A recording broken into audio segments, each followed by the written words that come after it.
आपने महाभारत तो पढ़ा ही होगा, जिसमें भीम और घटोत्कच का वर्णन है। माना तो यह जाता है कि भीम में 10,000 हाथियों का बल, तो वहीं उनके पुत्र घटोत्कच में उनसे भी अधिक बल था। सोचिए, इतने बलवान लोगों का शरीर कितना विशाल होता होगा और उनके खिलौने भी कितने बड़े होते होंगे। जी हाँ, यह सही है, क्योंकि भारत में एक जगह है जहाँ पर शतरंज की मोहरे यानी कि गोटियां रखी हुई हैं, जिनका वजन बहुत ही अधिक है और बेहद विशाल है। नमस्कार, मेरा नाम है धीरेन्द्र और आप देख रहे हैं द साइंटिफिक हिंदू। यह जगह है भारत के पूर्वोत्तर में स्थित राज्य नागालैंड का एक शहर दीमापुर, जिसे कभी हिडिंबापुर के नाम से जाना जाता था। बता दें कि साल 1961 में इस राज्य का नाम नागालैंड रख दिया गया। इससे पहले इसे नगा हिल्सा त्वेलसांग एरिया कहा जाता था। नागालैंड भारत का एकमात्र ऐसा राज्य है जहां केवल एक ही रेलवे स्टेशन और एक ही हवाई अड्डा है, और ये दोनों राज्य के सबसे बड़े नगर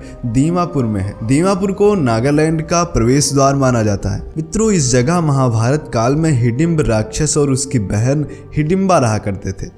यहीं पर हिडिंबा ने भीम से विवाह किया था। यहाँ बहुलता में रहने वाली डिमासा जनजाति खुद को भीम की पत्नी हिडिंबा का वंशज मानती है। यहाँ आज भी हिडिंबा का वाड़ा है, जहाँ राजवाड़ी में स्थित शतरंज की ऊंची ऊंची गोटियां पर्यटकों को बहुत आकर्षित करती हैं। इनमें से कुछ अब टूट चुकी हैं।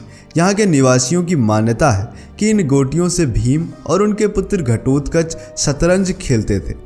इस जगह पांडवों ने अपने वनवास का काफी समय व्यतीत किया था। महाभारत की कथा के अनुसार वनवास काल में जब पांडवों का घर षड्यंत्र के तहत जला दिया गया, तो वे वहां से भागकर एक दूसरे वन में गए, जहां हिडिंब राक्षस अपनी बहन हिडिंबा के साथ रहता था। एक दिन हिडिंब ने अपनी बहन हिडिंबा को वन में भोजन की तलाश करने के लिए भेजा। वन में हिडिंबा को भीम दिखा, जो कि अपने सोए हुए परिवार की रक्षा के लिए पहरा दे रहा था। राक्षसी हिडिंबा को भीम पसंद आ जाता है और वह उससे प्रेम करने लगती है।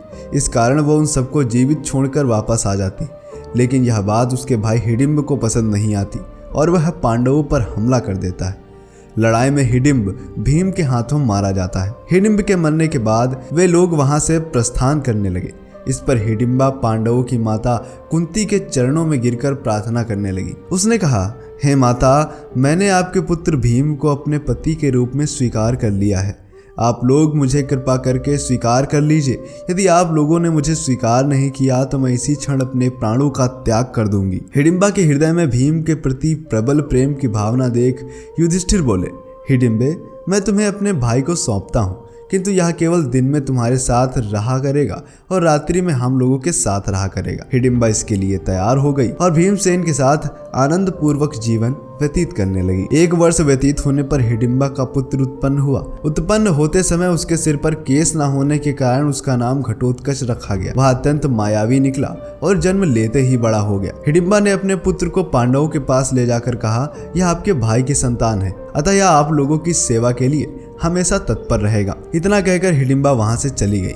घटोत्कच श्रद्धा से पांडवों तथा माता कुंती के चरणों में प्रणाम करके बोला, अब मुझे मेरी योग्य सेवा बताएं। उसकी बात सुनकर कुंती बोली, तुम मेरे वंश का सबसे बड़ा पौत्र है, समय आने पर तुम्हारी सेवा अवश्य ली जाएगी। इस पर घटोत्कच ने कहा, आप लोग जब भी मुझे स्मरण करेंगे मैं आप लोगों की सेवा में उपस्थित हो जाऊंगा। इतना कहकर घटोत्कच वर्तमान उत्तराखंड की ओर चला गया। इसी घटोत्कच ने महाभारत के युद्ध में पांडवों की ओर से लड़ते हुए वीर गति पाई थी। मित्रों, हिडिंब का शहर दीमापुर प्राकृतिक रूप से बहुत खूबसूरत होने के साथ साथ एक ऐतिहासिक शहर भी है। दीमापुर नाम का एक और अर्थ भी निकाला जाता है। यह 3 शब्दों दी, माँ और पुर से मिलकर बना है। कचारी भाषा के अनुसार दी का अर्थ होता है नदी, माँ का अर्थ होता है महान और पुर का अर्थ होता है शहर। यहाँ पर कचारी शासन काल में बने मंदिर, तालाब और किले देखे जा सकते हैं। इनमें राज पोखरी, पदम पोखरी, बामुन पोखरी और जोर पोखरी आदि प्रमुख हैं। मित्रों, इसके अलावा जैसा कि हमने आपको बताया कि हिडिंबा मूल रूप से नागालैंड की थी, पर पुत्र के जन्म के बाद पुत्र को पांडवों को सौंपकर वह वर्तमान हिमाचल प्रदेश के मनाली जिले में आ गई।